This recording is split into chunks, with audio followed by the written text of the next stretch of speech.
Saratoga SRTG bidik bisnis seksi di 2023. Intip inciran portofolionya.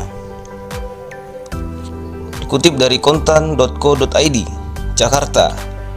PT Saratoga Investama Sedaya Tbk SRTG tak lama lagi akan menginjak usia 25 tahun. Perusahaan investasi yang didirikan oleh Edwin Suryajaya ini siap bersolek diri di tahun 2023 ini. Racikan portofolio investasi ditargetkan mampu terus menorehkan kinerja untuk menopang SRTG. Presiden Direktur Saratoga Michael William P. Suryajaya dalam acara Lansdowne Meeting dengan pemimpin media beberapa waktu lalu menyebut Indonesia adalah negara yang menarik bagi investasi lokal maupun asing. Indonesia mampu menghadirkan peluang investasi dengan potensi pertumbuhan yang tinggi dalam jangka panjang, ujar Michael. Merujuk investasi yang dimiliki Saratoga mampu membuahkan hasil dalam jangka panjang. Tentu saja investasi kami tak langsung membuahkan berhasil, tapi ada prosesnya. Itulah sebabnya saat masuk perusahaan, Saratoga melihat fundamental serta prospek usaha, tandasnya. Ia lantas mencontohkan investasi SRTG di Primaya Hospital di tahun 2016. Kini rumah sakit ini mengembang menjadi 15 rumah sakit dari sebelumnya hanya hitungan jari. Saat pandemi COVID-19, Primaya melayani pasien corona yang kemudian menjadi kontribusi pendapatan perusahaan. Saat COVID mereda, rumah sakit Pre yang melayani pasien seperti sebelumnya, sementara pasien corona hanya 1-2 saja, sebut Michael. Kilas balik, Primaya Hospital atau PT Famon Awal Bros Sedaya masuk bursa saham akhir 2022. Rumah sakit yang sudah beroperasi selama lebih dari 16 tahun ini didirikan Yos E. Susanto dengan nama Rumah Sakit Global Medica di Tangerang pada tahun 2006. Kemudian di tahun 2008, Rumah Sakit Global Medica menggandeng Rumah Sakit Awal Bros yang dikelola oleh Arfan Awaludin membangun Rumah Sakit Global Awal Bros di Kota Bekasi. Berlanjut ke tahun 2011, Rumah Sakit Awal Bros didirikan di Makassar dan semua Rumah Sakit Global Medica serta rumah sakit lainnya serentak berganti nama menjadi Rumah Sakit Awal Bros. Masuknya PT Saratoga Investama Tbk SRTG membuat Rumah Sakit Awal Bros bersulih nama menjadi Rumah Sakit Primaya atau yang sekarang dikenal dengan Primaya Hospital. Berdasarkan prospektus IPO, PRAY tercatat membukukan laba sebesar 20,27 miliar per April 2022, turun 87% dibanding periode yang sama pada tahun lalu, yakni sebesar 243,96 miliar rupiah pada April 2021. Adapun dari pendapatan, PRAY membukukan pendapatan bersih sebesar 481,2 miliar. Sejalan dengan laba, pendapatan PRAY turun 25,81% secara tahunan. Pada April 2001, PRAY mencatatkan pendapatan sebesar 684,61 miliar rupiah. Michael menyebutkan, sebagai perusahaan investasi, Saratoga layaknya Berkshire Hathaway, perusahaan investasi milik Warren Buffett, selalu melihat peluang yang menarik.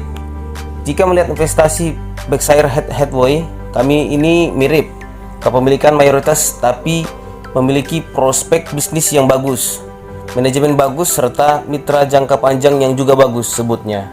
Ini mirip dengan investasi Berkshire Hathaway yang di Apple tidak sampai 5%, pun di Coca-Cola dan American Express. Gurita bisnis Saratoga tercatat ada di beberapa saham emiten dari pertambangan, telekomunikasi, jasa konstruksi, penyedia gas oksigen, hingga rumah sakit. Ada kepemilikan saham mayoritas dan juga minoritas. SRTG misalnya tercatat memiliki saham lumayan besar di PT Adaro Energi Indonesia Tbk atau saham Adro, PT Merdeka Cooper Global Tbk MDKA, dan PT Mitra Pinasika Mustika Tbk atau MPMX. Per Oktober 2022, SRTG menggenggam 15% saham Adro, 18,34% kepemilikan di MDKA, serta 56,69% di MPMX. SRTG juga tercatat memiliki saham dengan porsi minoritas di PT Aneka Gas Industri Tbk atau AGI, PT Providen Investasi bersama Tbk, PLM, Deltomed, MGM Bosco Logistik, Primaya Hospital, PRAY, hingga PT Nusa Raya Cipta Tbk, NRCA. Lantas bagaimana di tahun 2023? Di usia 25 tahun di tahun ini, SRTG akan menggelar Investment Summit tanggal 26 Januari nanti. Saratoga mengaku siap menjaring peluang sekaligus mengajak para investor asing untuk menanam investasi di Indonesia, baik berpartner dengan lokal untuk investasi di Indonesia. Bonus demografi, kenaikan pendapatan masyarakat memantik konsumsi energi, telekomunikasi, kesehatan hingga layanan logistik.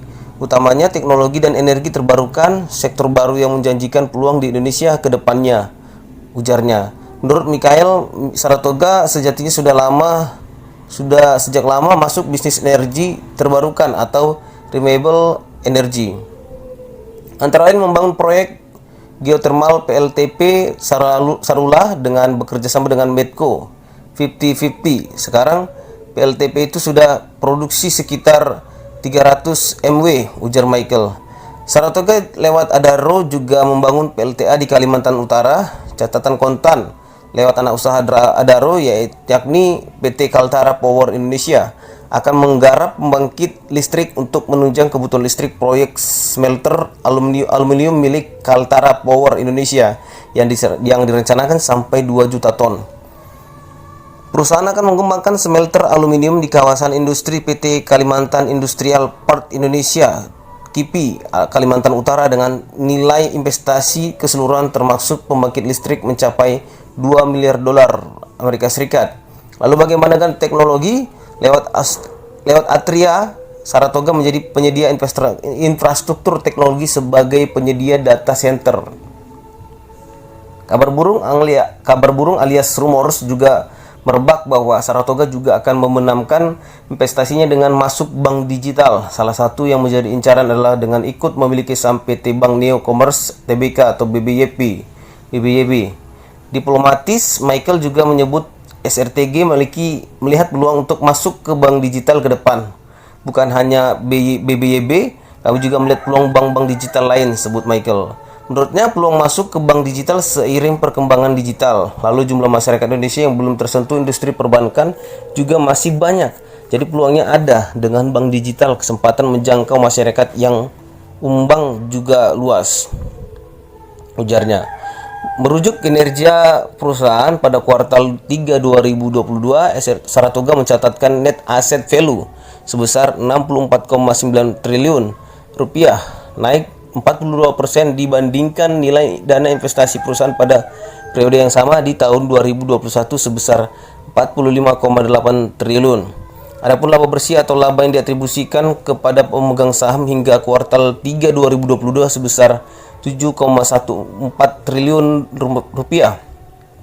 Angka ini turun 49,25% jika dibandingkan periode yang sama tahun lalu sebesar 14,07 triliun rupiah.